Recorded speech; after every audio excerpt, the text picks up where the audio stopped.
วมทีบแล้วฝนกระตกเอาแค่เอาว่านี่นะได้สิเป็นไปแบบนี้บ้านนี้ได้สิเป็นเหตุเรียนเหตุงานเป็นแบบนี้เหตุจังได้บ้านนี้พี่น้องมาแนะนำรวมทางมันน้ำจะสิออกแกงอยู่ห้วยนะน้ำออกแกงพี่น้องเอ้ย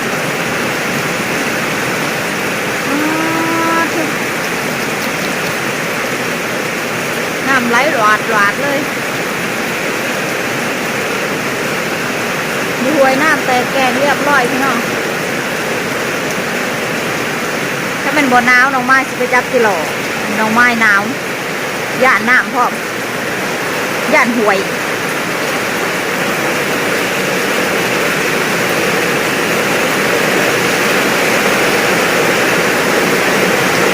กิโลออกแล้วนี่พี่น้องเอ้ย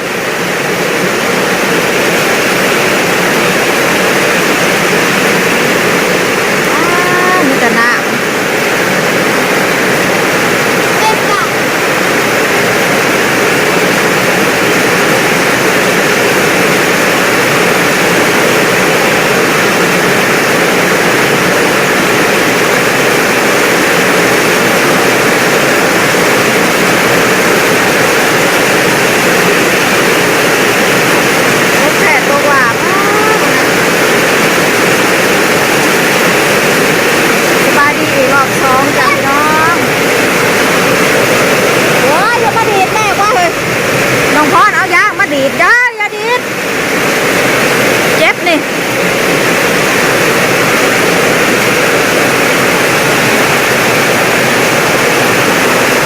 อยู่ในคอกพี่น้องเอ้ยฝนตกบ่ได้ออกไปทางใดล่ะค้างใส่คอกเฟื่องไว้ยังอยากกินข้าวก็ไปกินแม่ปิ้งหมูชุกเลย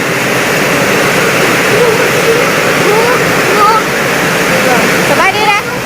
สบายดีปลาลูกนะไหมสบายดีปลาลูกนะไหมหมูชุกละ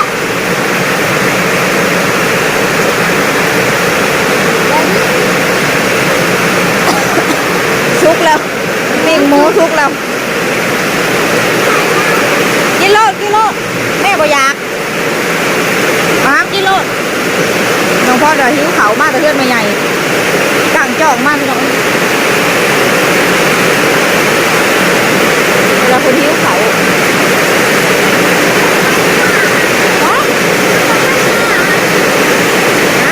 จักหน่อยสัก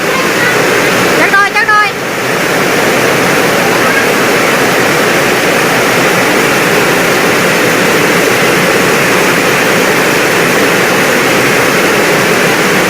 ก็เต็มป่าหญ้าก็จะเป็นเกิดพี่น้อง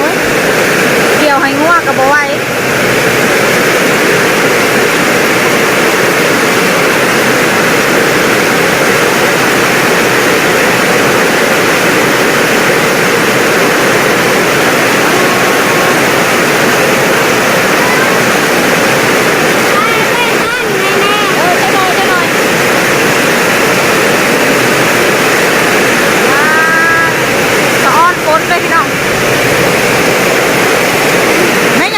สะดุ้งบ่มแล้วสิไปเฮือนดีบ่ฝนตกยังไปบ่ได้ฝนตกแห้งฮะใช่เนี่ยอันนี้นะ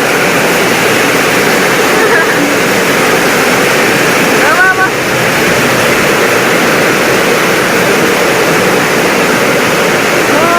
น้ำทางข้างบ้านน้องไม้พวกนี้ไหลลงทุ่งน้ำในท้ายจนว่าเลี้ยวไปขาวจังเลยพี่น้อง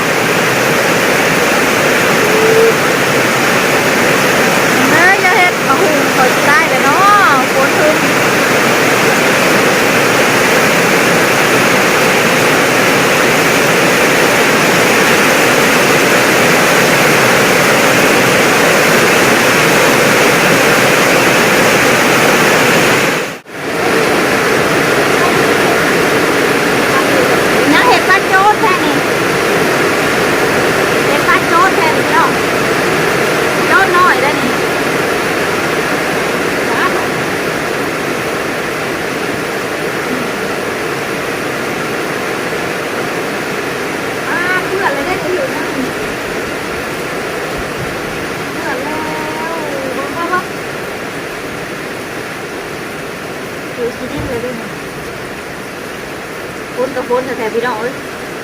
ลูกแค่ก็หวานนี่ค่ะก็น่าจะโตมาอีกเลยนี่น้ำท่วมทิพย์เลยพี่น้อง มาขายลูกค้าโรงงานขายใส่น้ำปุ๊บ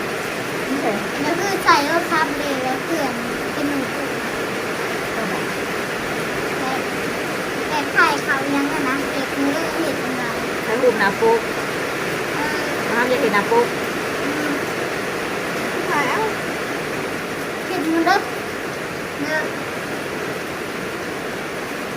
เห็ดมือเด้อ โอ้ยโลมากกว่าที่เย็นๆไม่ใหญ่ก็คนใหญ่กว่าที่เพื่อนแล้วยังอยู่แล้วกินเขาแหละ ที่นี่แล้ว กินกันอย่าง แกงมาม่าก็เป็นหลอด มาทำกินอะไรเยอะ กินนะกินกับมาม่ากินกับเห็ดเข็ม คือถึง ไม่กินกินแต่หน้ามาม่า คนโตขึ้นตัวไหนพี่น้องน้ำ แม่ ตัวแค่ตัวหวานย่าง ตาย ตัวแห้งเนาะ หนักหัว น้ำออกแกงกูได้นี่พี่น้องวางช่องทำมือนี่น้ำมันจะลดหัวอีกออกแกงกูแค่กันนี่นะดูเช้าลงป่ากาความหวยชั้นเราขวานได้ก็นอกบาทเนาะคันไฟมันบอลขาดไปเพื่อนนะบอลเนาะเดี๋ยววางเอาไตคันไฟน้ำลมก็ดีเนาะคือเห็นคันใหญ่ๆโหลดไตได้นี่แหละบนตรงแห้งเดี๋ยวนี้มันก็สิน้ำสอน้ำยังมันสิรู้ไปเนาะเนาะ